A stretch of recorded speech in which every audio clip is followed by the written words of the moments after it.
Good evening. I'm Nancy Ford, President of Memphis Chapter BDPA, and I'm your host for the Business Computing Show. Our guest this evening is a return guest, April Jackson, who's a desktop supports technician. And last time you were here, April, we talked about easy ways that people can fix their own computers. Mm-hmm. And tonight we're going to talk about free applications and utilities.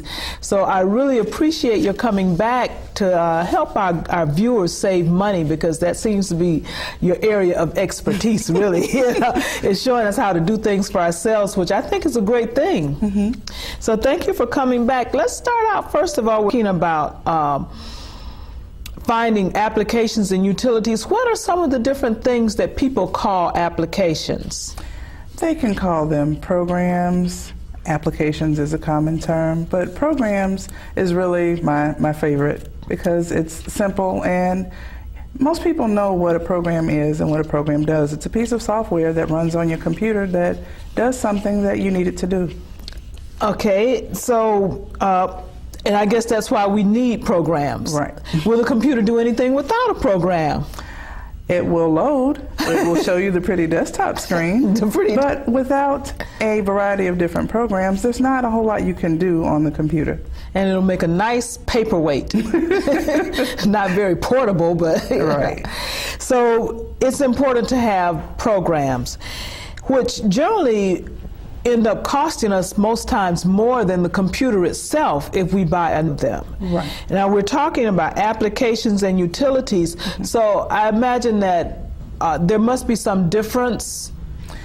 Programs or applications are pieces of software, like I explained before, that can run on their own, and they have a specific function. For example, if you want to type up a letter, you would use one particular program, but you wouldn't use that same program to play a movie. Okay. So each particular program has a specific use. Okay. The utilities, on the other end, actually work with the main main operating system, which would be Windows in this particular instance, that will help Windows to do something more efficiently with your computer. For example, a print utility would be to print out particular files that you want to have on paper from your computer. So a utility then is a special type of program. Mm-hmm. So it's a program too. It is. So everything really is a program. We just have different kinds of programs. Correct. Okay, well that kind of makes sense, because when we say, well, I want to print something, oftentimes we think about our hardware, you know, the thing that the paper comes out of, right. But we don't think about the fact that there's actually a program running behind the printer that tells the computer to print out that piece of paper. Yeah, so that's very interesting. Now, we want to talk about free stuff, right? Correct. We all love free stuff. Yes, we do. And I understand that the reason a lot of these things are free is because it's open source. Can you give us some idea of what that term means? When we hear the term open source, what does that mean? It's really more of a technical programming type term that basically says the bits and bytes behind the program are available to the general public, so people can see how this information is being put together to do what you need it to do. You can actually get a copy of these programs in their native language and make changes to them to do what you need it to do. So in their native language, does that mean like I could get a copy of it in French or German? Well, that would be in a specific programming language, I'll say. Okay. So with open source programming, then I understand also that other people are allowed to make changes to it sometimes. That is correct. And there are several groups of people that get together just to make changes to commonly known programs to make it more user-friendly so that the rest of us will be able to do things we need to do easily and freely. Well, that certainly sounds like a plan to me. So what are some examples of some types of application software that we might come, the regular kinds of applications, not so much the utilities? For example, if we want to print out a letter or type up a resume, print out a spreadsheet, we would use a common program called Microsoft Office. And most people are familiar with Microsoft Office. It's a very common group of applications. Okay, it's a group of applications. So since it's a group of applications, that means that there are different applications within this Office suite, I think they call it, yes, that do different things. To type up the letter, you would use Microsoft Word. Okay. To work on the spreadsheet, you'd use Microsoft Excel. Okay.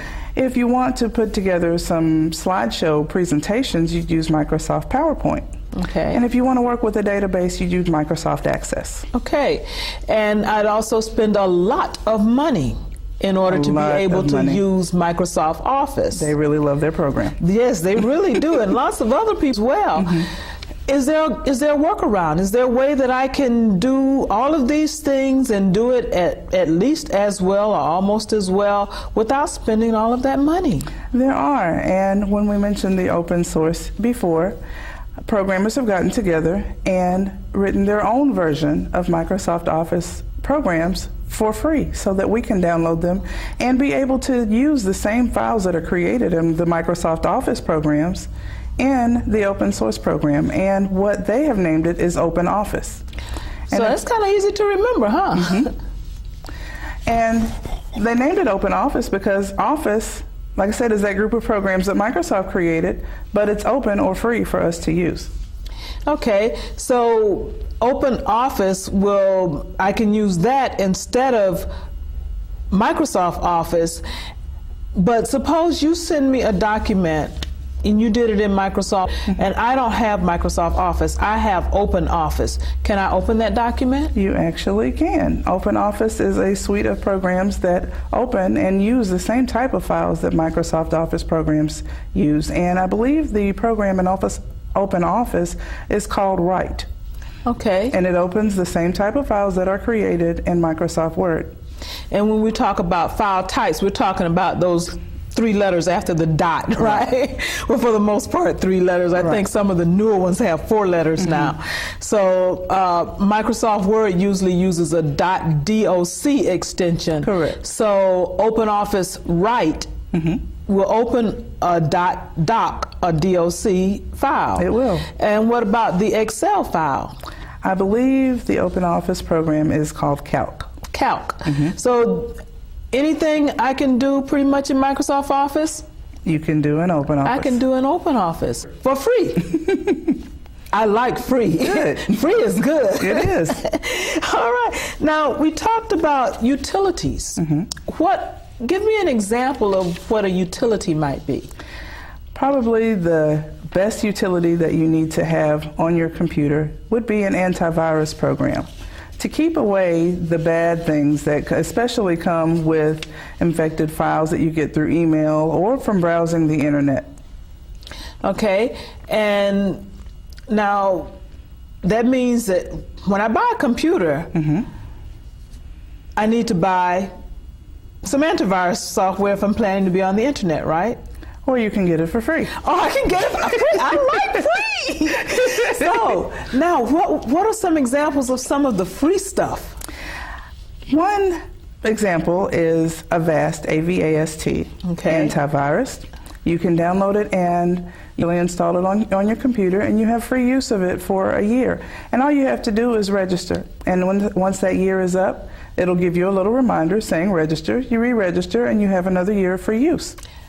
Oh, okay. But I thought you had to pay for Avast. I worked someplace once. They used it. They had to pay for it. Well, they have different versions, and the version that is free is for home users. Of course, you don't want to use a home, or the coders that create the free version don't want you to use the home version on 10,000 computers in your job, because they don't make any money doing that. Okay. So they offer the home users, and it's kind of a selling point, because they offer the home users the opportunity to use it for free, see how they like it, see the bells and whistles that they offer with the free version.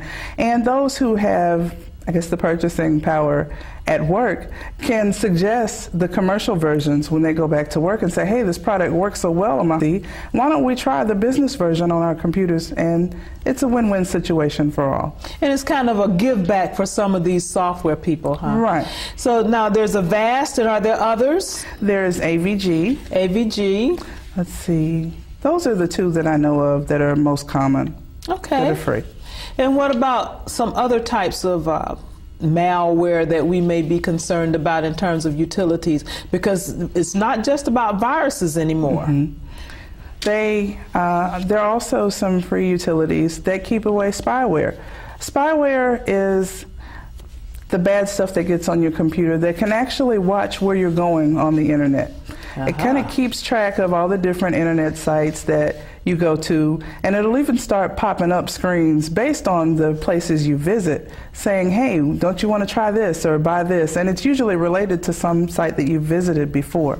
There are utilities that will block the pop-ups and keep that type of spyware from infecting your computer. So, for our viewers who may go on the internet and they can't do anything because they're getting all of these pop-ups, that's not necessarily a virus. It is most likely spyware. Is that what we're saying? Spyware or adware. Spyware or adware. And now I have to go out and buy something to keep this off my computer? No. I can get it for free. You can get it for free. I like free. Okay, what about some of the anti-spyware and anti-adware things? What are some of those applications? For the adware, there's actually a program called AdAware that you can download for free, and it will keep that adware. And the adware is the little pop-ups that you get saying, hey, buy something based on what you've looked at before. And there's also SpyBot that keeps away the spyware and keeps away the companies that want to see all the places you've been on the internet. Okay, and like antivirus software, I guess we have to try to make sure we keep this up to date, right? Well, that's one thing that I like about the two that we mentioned before. It has a feature that updates every time you connect to the internet. So when you shut down your computer and you bring it back up, once you connect to the internet, it automatically goes out to see if there's an update, and if so, it will let you know and say, hey, install me. Oh, okay. All right, so this is really, it makes it almost a no-brainer, Exactly. Huh? I like that. Now, one of the problems that I've had friends, because if they know that you know anything about technology, all of a sudden you're their personal tech, right? Right. And I've had people say, but this thing popped up and said I had spyware and I should install it. So I clicked on it and installed it, and now I can't do anything. Typically, the ones that pop up automatically are usually the bad things themselves, so you don't have to do that. If you want to put spyware blockers or adware blockers on your computer, you really want to go out and find them yourself, because the ones that pop up are really tricks to get you to install the bad stuff on your computer, thinking that you're doing it some good. Okay, well, we're going to come back after these messages, and we're going to talk about how to find the good stuff, and maybe a little bit more about some other types of free things. Okay. We'll be back after these messages.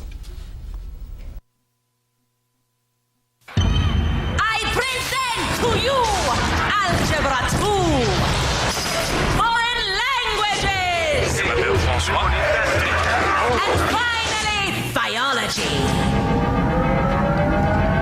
Who among you will step up to their challenge? Me.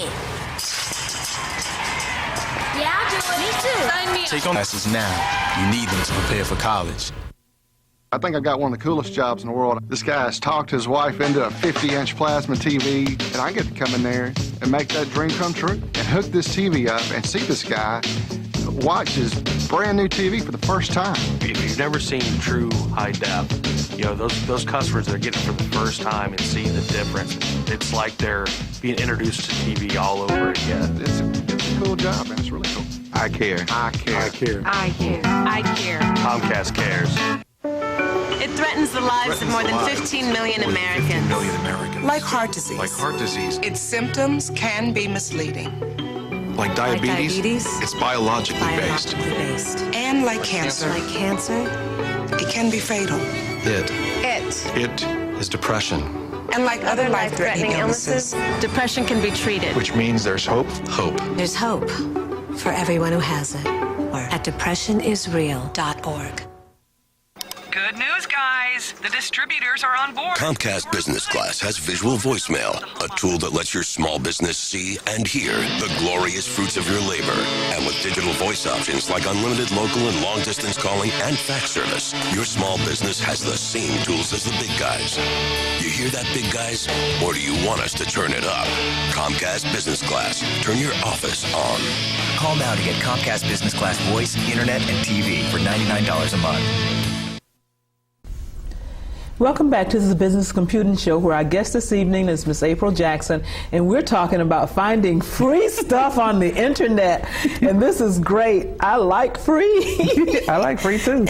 So we just finished talking about antivirus software and spyware software, that kind of thing, where you get the little pop-up and it says, install me so I can fix you, and all of a sudden you're broken. Exactly. So how do I find the good stuff? How do I know whether or not this is really going to fix me or if it's going to break me?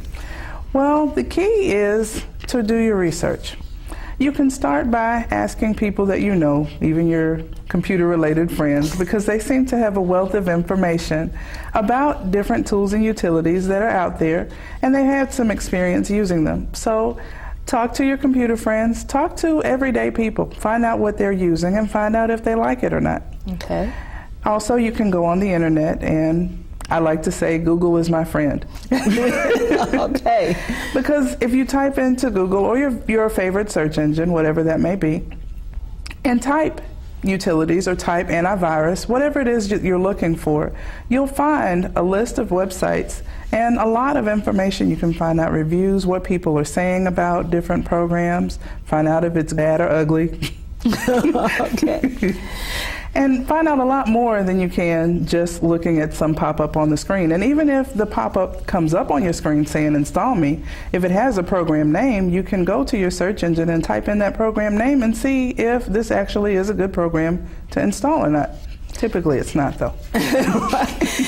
Can you think offhand of any websites that I may go to directly to that does comparisons of, say, antivirus software and malware software? One in particular is download.com. And it's an easy name to remember because you've got to download the programs. Okay. And that particular website, if you search for antivirus, it will give you a listing of all the antivirus, freeware and shareware that is available, and they guarantee it to be spyware free. So you know you're going to get a good product if you go to that website and download it from there. Okay, now I know whether it's freeware or shareware. I don't think we talked about the difference between freeware and shareware. What is the difference between freeware and shareware? Freeware is just that, absolutely free. It's free for you to use. It's typically limited to using it at your home, though, because like I said before, people that create freeware do it out of their own spare time. They do it out of the goodness of their heart. They do it because they want to see something run either faster or better, and they want to share what they've created with other people to use. Okay. It's maybe something fun for them to do. Some of them like doing programming. But at any rate, they don't make any money doing it. So they ask that you don't use it in a whole lot of different places, because if that were the case, then they could make money doing it. Okay. Now, there is an option to give them a donation saying, thank you for this wonderful program, but it's not required. It's absolutely free for you to use. Shareware is kind of a try before you buy type situation. Okay. You can see the different features that it has, and sometimes they're locked down. It may be limited to the number of times you can run it. There may be some free features in the free version or the try before you buy version that are not available until you actually buy it. And usually those prices are very small. I would say $50 or less to use it. But once you pay that one-time free fee, all the features are open and unlocked, and it's free for you to use forever. Okay, so now I go to download.com and let's say I type in antivirus, and I get this list of antivirus utilities. How do I know the freeware from the shareware? It would typically say on the description page, once you click on the link to the antivirus that you want, it will say either free or free for so many days or free for so many uses, and then so much to actually purchase it. Okay, tells me what the limitations are as well, so I can really make an informed decision. Exactly. And this was download.com. Download.com. I can remember that. I can download from download.com, and I can feel secure that I'm downloading good software without any surprises, so to speak. Exactly. Now, one of the other things I think people may want to consider is once you start installing it, does some of this software come with toolbars? And can I avoid those toolbars if I want to? Well, it depends on the program and what the toolbar will be useful for. And all that information should be on the description page of the link that you click on. So as I'm going through clicking next, I really need to read and see whether or not I'm installing something else that I didn't ask for, and possibly have an option to deselect it. Right. And usually during the instant process, you'll see a little checkbox that says install such and such toolbar, and it will give you the option to uncheck it before you continue. Okay, because I've seen people with toolbars that cover half their screen, and that's because they just click next. Correct. All right. Okay, so now these are some very important utilities and things to have, but one of the concerns in this day and time is privacy. Are there any utilities that we can use that protect us in terms of privacy? There are, and when you mention privacy, there are some programs out there that are bad programs that will somehow find their way to your computer, and it can watch everything that you're doing. Like I mentioned before, it can watch what internet sites you're going to, but it can watch even down to the keystrokes that you make on your computer screen, which is bad because let's say you're going to your site and you want to be able to transfer money back and forth, let's say between checking and savings, or do some other financial stocks information, things like that. Well, typically if you go to those websites, you have to log in. Well, if you're typing in your username and your password, those keylogger programs can actually capture what you're typing in. So somebody on the other end gets that information. They can actually go to that website and type your information in just as you typed it.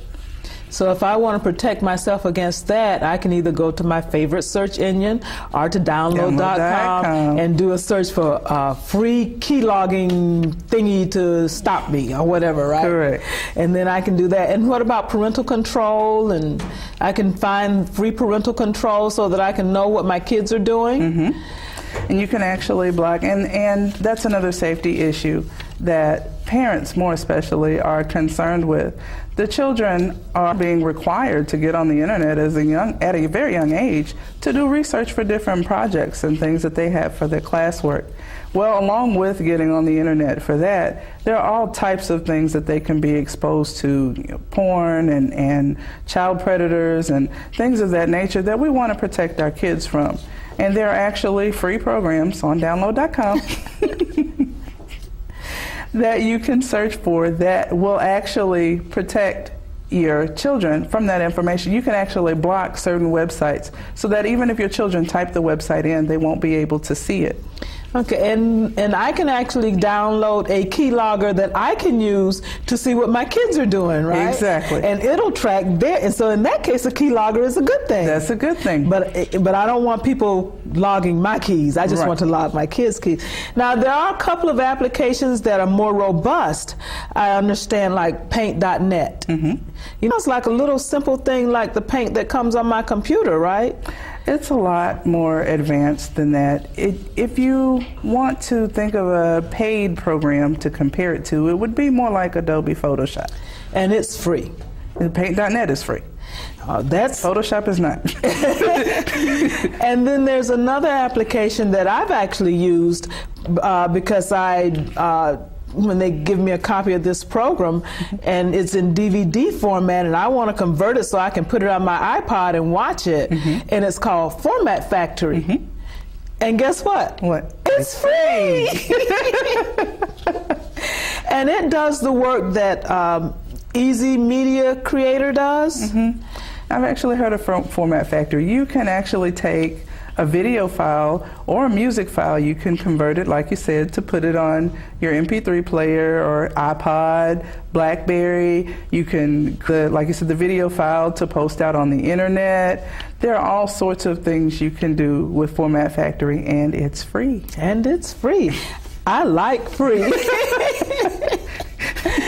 So, and there are many other types of free software, but I think that one thing we do want to do is caution our viewers that before they start installing all of this stuff, they need to really kind of read about what it does, because there are some things that they can do to irreparably damage their computers, right? Like maybe registry cleaners, those types of things.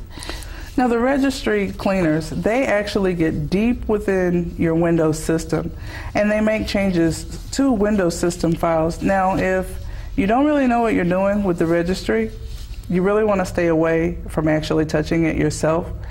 But when you install programs, it installs things in the registry to refer to that program. It can open it up correctly.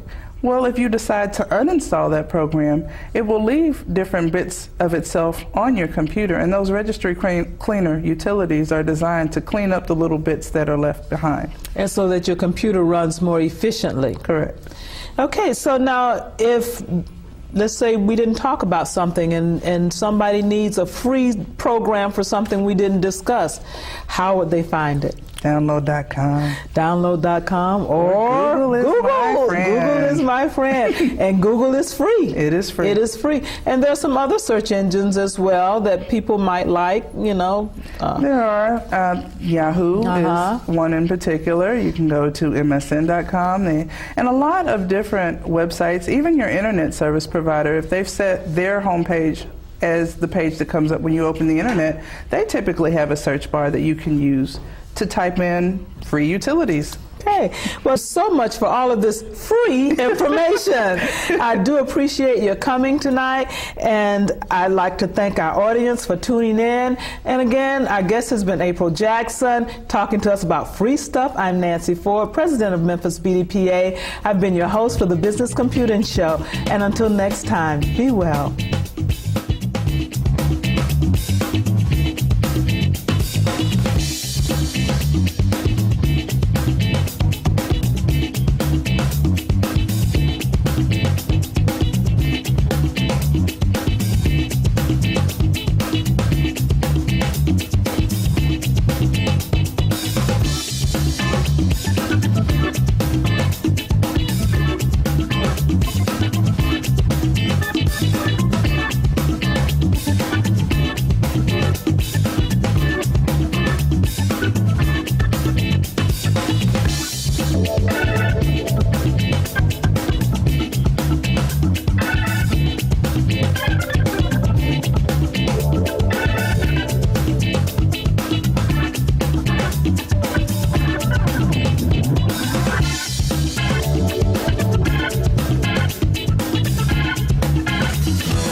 I've been in this business for about 20 years, and people will see me and they say, "Hey, Mr. Cable Guy, you know, a couple of weeks ago I installed this young man's cable."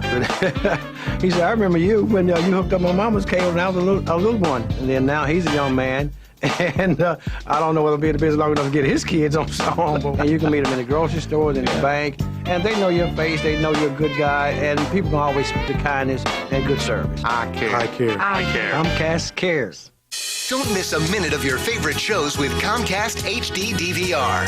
Stop, rewind, and pause, even in HD. Record 2 shows at the same time. Start your favorite programs on your schedule. You can even control live TV. Plus, make your own instant replays. Record in standard or high def. It's easy. Don't miss a minute with Comcast HD DVR. Just $9.99 a month for 6 months when added to Comcast Digital Cable. Call 1-800-COMCAST.